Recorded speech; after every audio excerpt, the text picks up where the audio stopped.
Rachel Zegler's Hollywood story started like a dream. From viral YouTube covers to an extraordinary casting as Maria in Steven Spielberg's 2021 West Side Story adaptation, she was instantly hailed as the new face of Hollywood. The industry, fans, and media embraced her with enthusiasm rarely seen for newcomers. Zegler represented a modern Hollywood ideal, young, talented, diverse, and outspoken.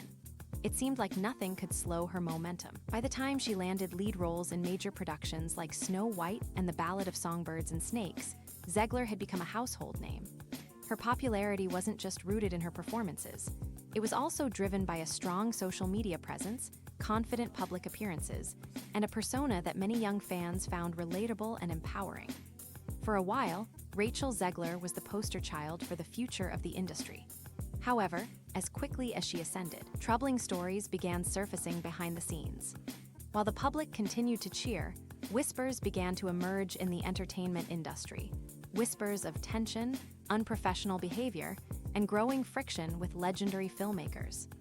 Those whispers would soon snowball into a silent yet crushing professional fallout that would change her career forever. Spielberg's disillusionment and the quiet fallout. Steven Spielberg has worked with some of the most legendary actors of all time: Tom Hanks, Harrison Ford, Meryl Streep. Yet never before had he allegedly encountered the level of resistance and ego attributed to Rachel Zegler on the West Side Story set. According to insiders, Zegler exhibited signs of disregard toward the production process early on, frequently challenging direction, pushing back on traditional workflows, and frustrating veteran crew members who had been with Spielberg for decades.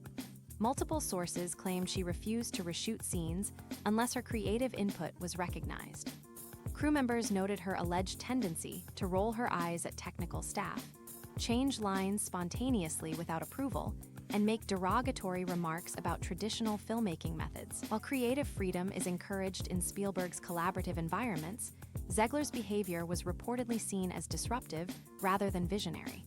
The final straw appeared to be a public comment she made during a press interview in which she alluded to old-school directors being incapable of working with strong women. Though no names were mentioned, the subtext was obvious. Insiders suggest Spielberg took the comment personally. Rather than retaliate publicly, he allegedly made a few influential phone calls. The effect was immediate and devastating. Projects in discussion stalled. Studio enthusiasm cooled. Rachel Zegler was quietly put on pause, not by public opinion, but by the quiet power of Spielberg's legacy. Francis Lawrence's experience and the rise of the Zigg Effect. Francis Lawrence, best known for directing blockbuster franchises like The Hunger Games, experienced a similar breakdown with Zegler during the production of The Ballad of Songbirds and Snakes. What began as a promising collaboration soon devolved into frustration and production chaos. Crew members began referring to the working environment as the zone, not because of focus or intensity, but due to the unpredictable tension surrounding Zegler's behavior. Reports from the set suggest Zegler often clashed with script supervisors, demanded unscheduled script rewrites, and carried herself with an inflated sense of authority. She reportedly dismissed direction, refused to conform to scheduling constraints, and challenged authority figures in ways that derailed production timelines. The cost of these disruptions became increasingly evident. What should have been a streamlined blockbuster filming experience turned into a bloated, exhausting marathon. Eventually, Lawrence reached his limit. According to one source close to the production, he confided to studio executives, "I'll never babysit that attitude again." While the statement never made headlines, it carried weight within Hollywood's elite circles. Once Spielberg and Lawrence began privately sharing their experiences, industry professionals coined the term Zigg Effect to describe the risks of hiring a young actor whose talent was overshadowed by behavior deemed egocentric and unmanageable. This label, unspoken yet deeply influential, effectively cast a shadow over Zegler's once glowing star. Disney's Snow White disaster and public consequences. Rachel Zegler's role as the lead in Disney's upcoming Snow White remake was once expected to cement her place in the pantheon of iconic screen heroines. The film, backed by a staggering $350 million budget, was hyped as Disney's next great live-action revival. Yet, as the release date neared, troubling signs emerged. Press tours were abruptly canceled. Red carpet events were quietly scrapped. Studio insiders claimed that Disney's PR team was increasingly nervous about Zegler making comments that could hurt the film's chances. Zegler had already faced backlash online for her commentary surrounding the original Snow White, which many perceived as dismissive or ungrateful toward Disney's legacy. Combined with the internal friction reported by Spielberg and Lawrence, these PR missteps became the public-facing symptoms of a deeper industry fracture. When the film opened with underwhelming box office numbers, insiders pointed the finger squarely at Zegler, not just for her performance, but for the atmosphere surrounding the project. Rumors began to circulate that Disney had quietly blacklisted her from future projects. While not publicly confirmed, multiple independent sources claimed Zegler's name was no longer being floated in internal casting conversations. Once considered a future face of Disney's brand, she had become, in their eyes, a liability. The Zigg Effect was no longer a private industry term.